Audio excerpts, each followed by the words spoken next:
Hi everybody, and a warm welcome back to Maple Leaf Customs in Switzerland. I'm Andrew, and on the bench today is a Matchbox Superfast 1980 Porsche 911 Turbo. The scale is unlisted. This one debuted for the 2019 50th Anniversary Superfast line with opening doors, flared wheel arches, and a swooping whale tail. The casting is a tribute to the original Porsche Turbo by Lesney. This one has a metal base, number 3, and I promise it's going to be a fun customization. This video is dedicated to family member and recent house guest Haley. Her middle name is Porsche. True story. She's a car nut, and when taking a tour of my hobby room here, I asked her if she'd like to have a custom made just for her. Well, she went right for the Porsche box, picked through 75 of them, and came up with this dog-eared old 911, and she had a request for the livery too. So, Haley, this one's for you. It was great to have you as our guest, and I know you enjoyed your European tour. Safely back home in Ontario, Canada now, and this one's coming your way. When you get past the chipped and dull paint job, you find that this old casting is actually in pretty good shape.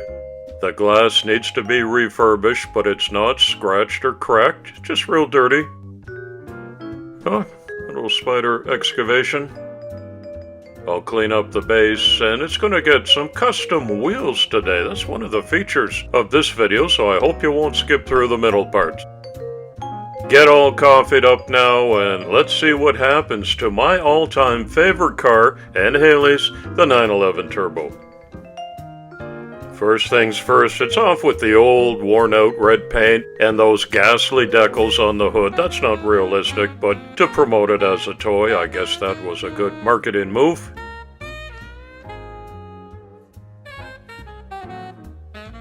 The 911, or in German the Neunelf, is a two-door, 2+2 high-performance rear-engine sports car introduced in September 1964 by Porsche of Stuttgart, Germany.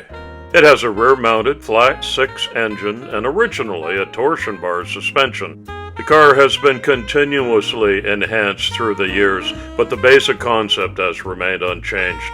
The engines were air-cooled until the introduction of the 996 series in 1998. I know it's difficult to keep track of all the 911 model numbers. This version is the 930. The first custom touch that I'm going to put on Haley's Porsche is to cut away the center section of the tail.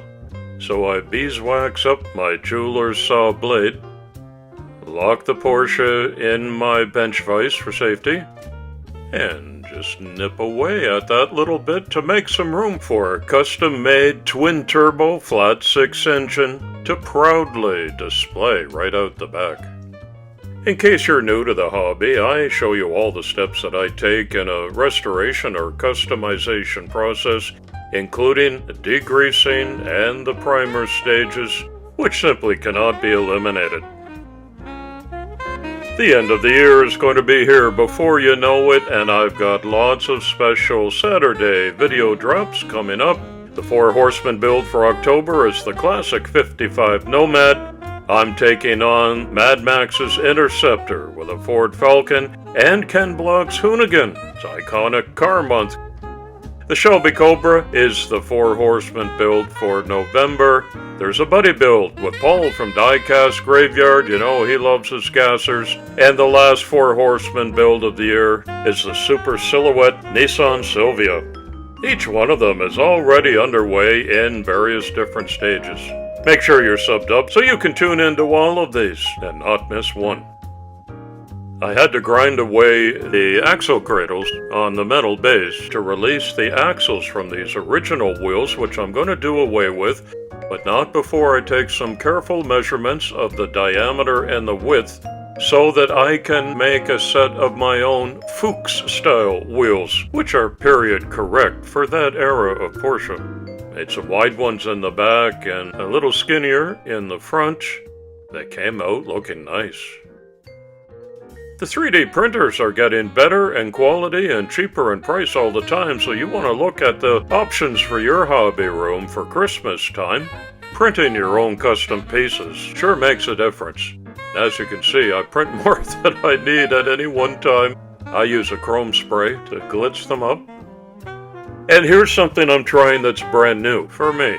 From the auto aisle, I picked up a box of Schrumpfschlauch, or rubber shrink tubes to you. Cut them to size to fit the width of the wheel. I turn them inside out so you don't see that imprint on the rubber. Set it down on my desk over the resin printed wheel. As you know, you just need to apply a little heat. And it shrinks right in tight, like so. I just roll it flat to get the rubber as close as possible to the edge of the rim, and I think it looks terrific. I'm going to experiment with this more to get it just right and improve my technique, but I'm well pleased with this first batch. Today's community shout-out goes to Zoid's Toy Cars. It's looking at and talking about toy cars, as he says on his YouTube channel, and that sums it up well. I've left a link in the description for you to follow, so you can check it out for yourself. Haley requested a Golf livery on her Porsche 911, so I start with some Vallejo light blue right out of the bottle, which looks really nice over top of the white primer, but I found it was a little bit too light, so I added a couple of drops of premium blue for the second coat and the top coat, and this is what I got, and I think that's bang on. After that's been cured and clear coated, I can mask it up for some orange highlights. Now there's many different permutations. I do a lot of Google Images research, and I chose to go this way with the side skirts and the front bumper and the tail in orange. About 5 minutes after spraying, I carefully remove the masking tape, and I get a real nice outcome.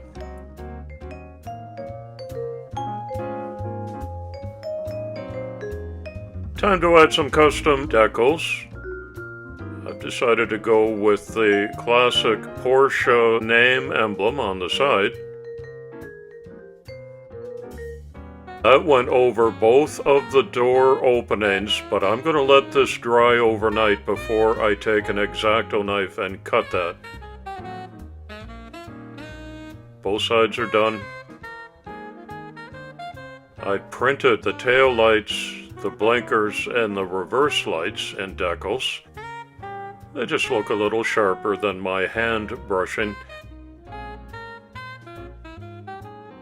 And there's an MLC custom number 266 front license plate and the Golf livery stripe right down the middle, and some Golf racing flags on the side.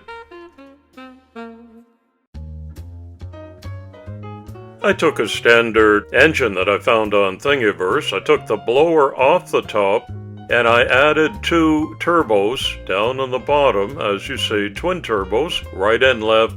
Again, I print up more than I need in case of catastrophe. Look at the detail on this tiny unit. I'm painting the turbochargers in white to stand out a little bit.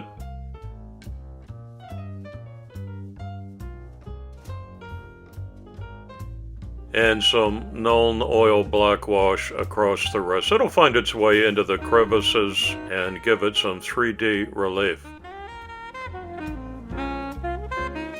Looks like that.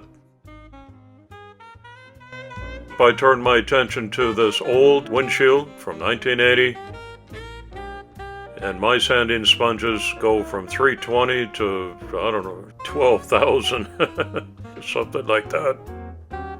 I start at about 800 and work my way up to 2,000 and 3,600.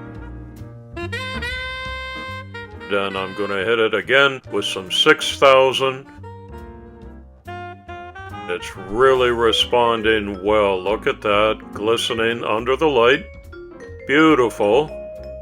But the final touch is always a dip into the Pledge Revive floor polish for a long-lasting shine and durability. And I cover that up with a double tap for some dust protection overnight.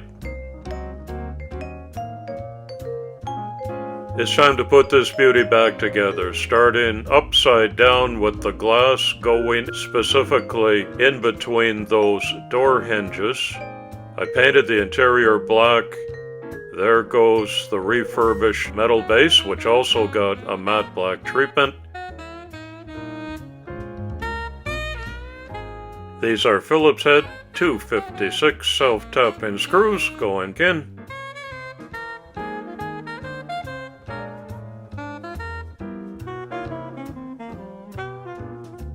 This is where I check the freedom of movement of the custom-made wheels, and they're just right. Everything looks good, and all that's left is to do a little more detailing on the engine and pop it into place in the opening that was created for it.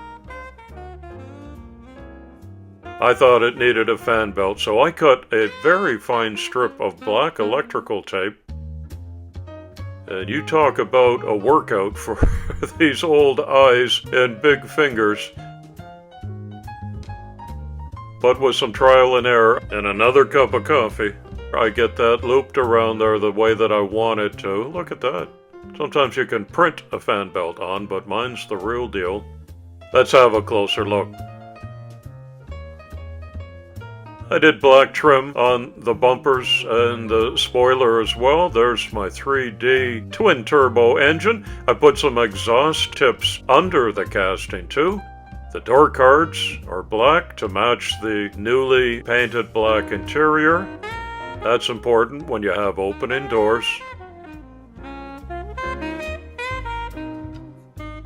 I like the new custom wheels with the rubber tread on them. There's my license plate. Channel logo on the bottom so Haley doesn't forget where it comes from.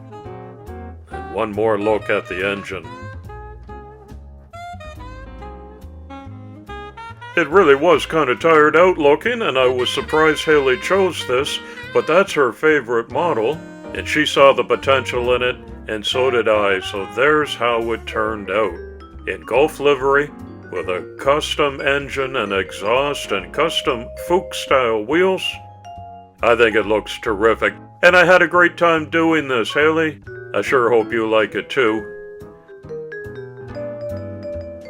From one Porsche lover to another, it'll be packed up pretty soon in this display case, which I made just for you, with a certificate of authenticity and a custom graffiti wall with the king of cool, Steve McQueen, who was a Porsche pitchman back in the day.